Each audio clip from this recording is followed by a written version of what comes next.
Good evening সবাইকে।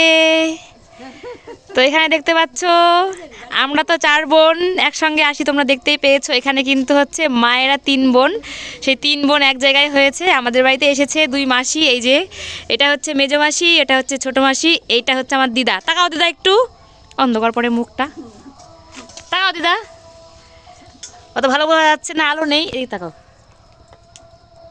এই দেখো এটা আমার দিদা। আর এই যে হচ্ছে মা, আর মা হচ্ছে বড়, এটা হচ্ছে মেজো, আর ওটা হচ্ছে ছোট, আর এই যে হচ্ছে আমার দিদা। দাদু আছে, দাদু এখানে আসেনি।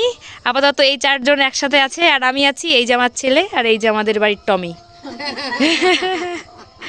তো মা বানাচ্ছে হচ্ছে পিঠে, তো সেই কারণে তো কারা কারা পিঠে খেতে চাও চলে এসো। শীতের রাত চলে এসেছে এখন, শীতের দিন মানে পিঠে পুলি, আর গ্রাম মানে তো কি আর বলবো। আর ওই দেখো সবাই ওখানে র্যাকেট খেলছে, রাত 10টা-11টা অবধি হচ্ছে ওখানে খেলা চলবে। দেখো মনে হচ্ছে আগুন জ্বলছে, কিন্তু না, ওরা বাল্বের লাইট জ্বালিয়ে তারপরে রাত ভরে ওরা র্যাকেট খেলে, যেহেতু সবারই ফাইনাল পরীক্ষা শেষ হয়ে গেছে, তো সেই কারণে।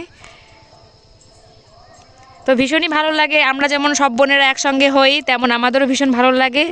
ঠিক তেমনি মাসিরাও 3 বোন একসঙ্গে হয়েছে, সবারই একটা বিশাল একটা মজা, সেই জন্য ভাবলাম একটু ভিডিও করি।